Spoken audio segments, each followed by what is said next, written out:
वडार समाजाचा अनुसूचित जमाती प्रवर्गामध्ये समावेश करण्याबद्दल निर्णय घेतला जाईल अशी घोषणा मुख्यमंत्री पृथ्वीराज चव्हाण यांनी केली। तसेच वसंतराव नाईक विमुक्त जाती आणि भटक्या जमाती विकास महामंडळाला 15 कोटींऐवजी 50 कोटी रुपये निधी देण्याचा निर्णय त्यांनी जाहीर केला। वडार समाजाचा राज्यस्तरीय मेळावा SSPMS मैदानावर झाला। मेळाव्याला काँग्रेसचे प्रदेशाध्यक्ष माणिकराव ठाकरे, सामाजिक न्याय मंत्री शिवाजीराव मोघे, महसूल मंत्री बाळासाहेब थोरात, गृह राज्यमंत्री सतेज पाटील, माजी मंत्री कल्लाप्पा आवाडे, युवक काँग्रेसचे प्रदेशाध्यक्ष विश्वजित कदम, महाराष्ट्र वडार समाज संघाचे अध्यक्ष मुकुंद पवार, आमदार दिलीप मोहिते, विनायक निमण, रमेश बागवे, काँग्रेसचे शहराध्यक्ष अभय छाजेड आणि उपमहापौर दीपक मानकर उपस्थित होते। वडार समाजाचा समावेश अनुसूचित जमातीमध्ये करण्याची मागणी करण्यात येत आहे। या संदर्भात केंद्र आणि राज्याकडून गंभीर विचार केला जात आहे। केंद्र सरकारने रेणके आयोग नेमला असून राज्यात न्यायमूर्ती अशोक अग्रवाल यांच्या अध्यक्षतेखाली अभ्यास समिती नेमण्यात आली आहे। अग्रवाल आयोगाची मुदत मार्च 2011 मध्ये संपली असून या आयोगाला मुदतवाढ देण्याचा प्रस्ताव प्रलंबित आहे। या आयोगाला मुदतवाढ देण्यात येईल असे चव्हाण यांनी स्पष्ट केले। रेणके अहवाल केंद्र सरकारकडे सादर करण्यात आला असून त्यावर निर्णय घेण्यासाठी राष्ट्रीय सल्लागार समिती नेमण्यात आली आहे। या समितीच्या अध्यक्षा सोनिया गांधी या आहेत। दोन्ही अहवाल आल्यानंतर वडार समाजाचा समावेश ST प्रवर्गात करण्याबाबत मार्ग काढला जाईल असे आश्वासनही चव्हाण यांनी दिले। वसंतराव नाईक विमुक्त जाती आणि भटक्या जमाती महामंडळाकडून 5 लाख रुपयांपर्यंत कर्ज दिले जाते। ही मर्यादा वाढवण्याबाबत विचार करण्यात येणार असल्याचेही चव्हाण म्हणाले। समाजातील सर्व वर्गांपर्यंत दर्जेदार शिक्षण पोहोचणे गरजेचे आहे असे मत केंद्रीय कृषी मंत्री शरद पवार यांनी व्यक्त केले। महाराष्ट्र ज्ञान महामंडळाच्या वतीने ज्येष्ठ शिक्षण तज्ञ प्राध्यापक राम ताकोले यांचा 80व्या वाढदिवसानिमित्त पवार यांच्या हस्ते सत्कार करण्यात आला। यावेळी विधानसभेचे अध्यक्ष दिलीप वळसे पाटील, उच्च आणि तंत्र शिक्षण मंत्री राजेश टोपे, ज्येष्ठ समाजवादी नेते भाई वैद्य, ज्येष्ठ संगणक तज्ञ डॉ विजय भटकर, ज्ञान महामंडळाचे व्यवस्थापकीय संचालक विवेक सावंत आदी उपस्थित होते। या निमित्ताने प्राध्यापक ताकोले यांच्या लेख आणि भाषणांच्या संग्रहाचे प्रकाशन करण्यात आले। पवार म्हणाले, गरीब माणसाला भाकरीत देव दिसतो, त्यासाठी शिक्षणाचा ज्ञानाचा वापर व्हावा असाच विचार सातत्याने प्राध्यापक ताकोले यांनी मांडला। दर्जेदार शिक्षण मिळाल्यास देशातील दारिद्र्याचा प्रश्न निश्चितच सुटू शकतो। देशातील शेतकऱ्यांनी हे उदाहरण घालून दिले आहे। आधुनिक ज्ञानाचा, संशोधनाचा वापर करून शेतकऱ्यांनी मोठ्या प्रमाणावर कृषी उत्पादन वाढवले आहे।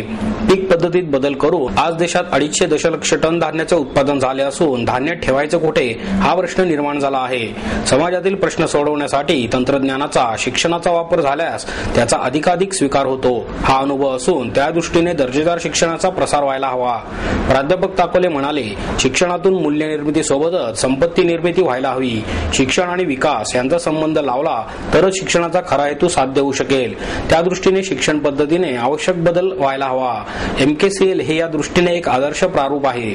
जीवन केंद्री, समाज केंद्रीय शिक्षण हेच यापुढील काळाची गरज राहणार आहे असेही ते म्हणाले।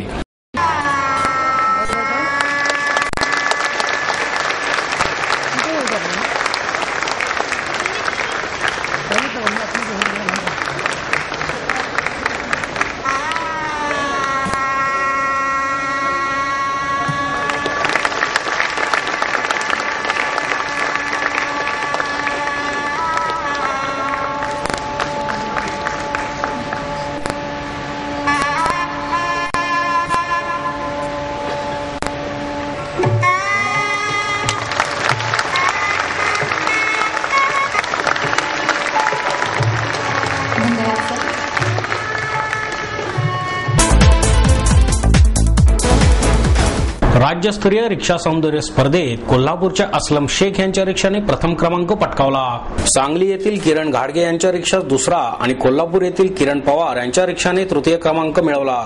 या स्पर्धेत 80 रिक्षांनी सहभाग घेतला होता। रिक्षा फेडरेशनचे बाबा शिंदे यांनी स्पर्धेचे आयोजन केले होते।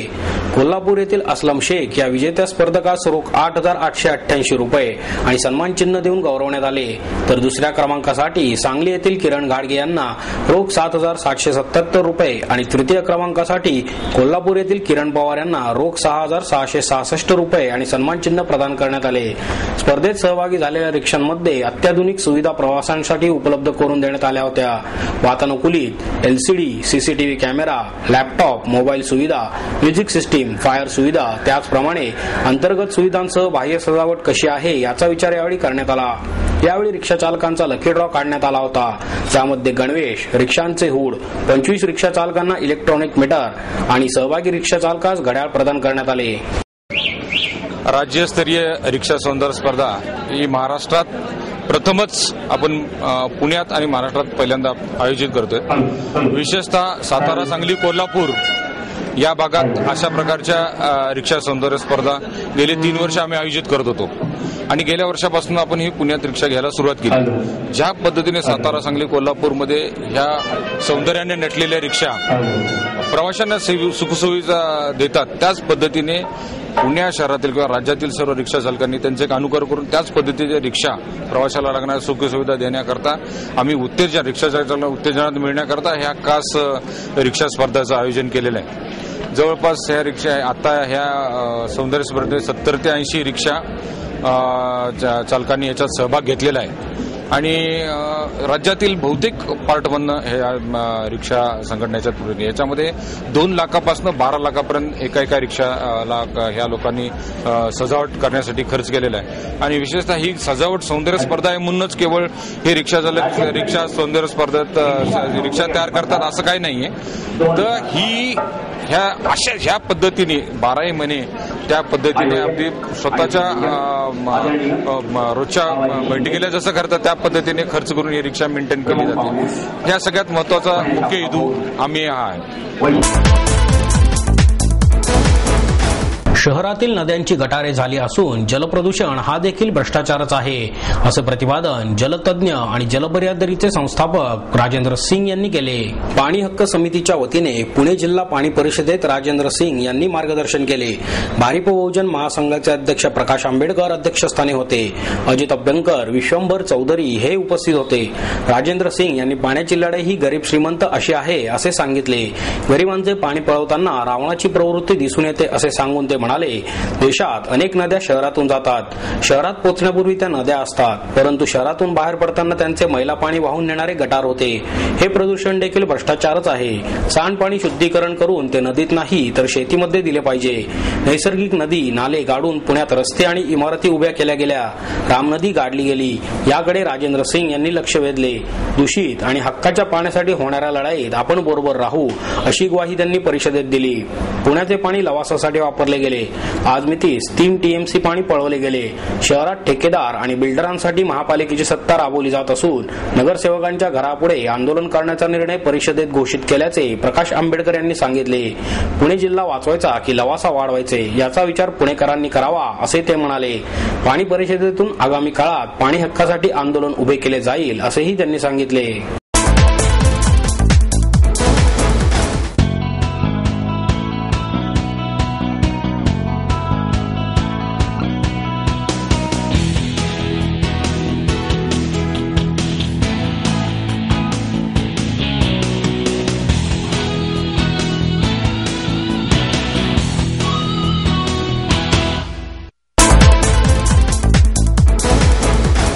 MJ अकबर यांच्या इंग्रजी पुस्तकावर आधारित ज्वालाग्राही पाकिस्तान या पुस्तकाचे प्रकाशन मुख्यमंत्री पृथ्वीराज चव्हाण यांच्या हस्ते करण्यात आले.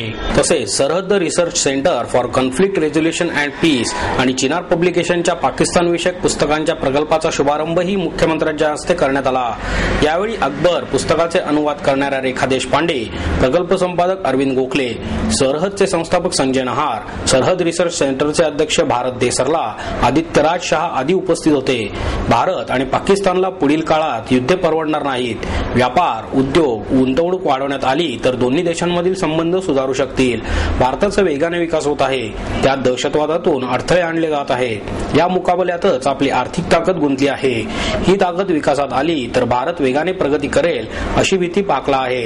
यामुळे पाकने युद्धाचे धोरण बदलून दहशतवादातून अस्थिरता आणण्याचा प्रयत्न सुरू केला आहे. गरिबी दूर करणे हे आपल्या समोरील आता सर्वात मोठे आव्हान आहे. गरीब श्रीमंत ही दरी भरून काढण्याचा प्रयत्न व्यापक प्रमाणात होणे आवश्यक आहे असेही चव्हाण यांनी सांगितले.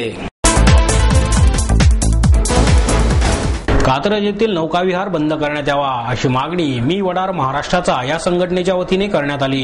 दिनांक 10 मे रोजी राजेश धोत्रे हे आपल्या कुटुंबियांसमवेत कात्रज उद्यानातील एमटीडीसी चालवत असलेले नौकाविहार करण्यास गेले असता बोटीमधून तोल गेल्याने कात्रज तलावात पाण्यात बुडून मयत झाले आहेत। पुणे महानगरपालिकेने त्यांना रितसर नोटीस देऊन सदरची बोटिंग बंद करण्यास सांगितलेले असताना देखील एमटीडीसीने येथील बोटिंग चालू ठेवले आहे। तसेच सदरच्या ठिकाणी एकूण 32 बोट असून त्यामध्ये 4 सीट आसन व्यवस्था असलेल्या 10 बोट आणि 2 सीट आसन व्यवस्था असलेल्या 22 बोट असून नौकाविहार करणाऱ्या नागरिकांना जीवरक्षक जॅकेट्स मात्र फक्त 28 असल्याचे आढळून आले आहे। ते देखील जीर्ण आणि फाटके असलेल्या अवस्थेत आहेत। नियमानुसार जेवढ्या आसन व्यवस्था आहेत तेवढ्या जीवरक्षक जॅकेट्स उपलब्ध असाव्यात, परंतु एमटीडीसीच्या गलथान कारभारामुळे ही व्यवस्था आणि सुरक्षित सुरक्षा व्यवस्था नाही।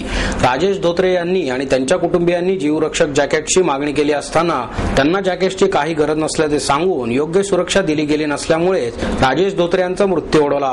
केवळ जीवरक्षक जॅकेट्स न मिळाल्यानेच या तलावात तोल जाऊन पडल्याने राजेश धोत्रे मयत झाले आहेत।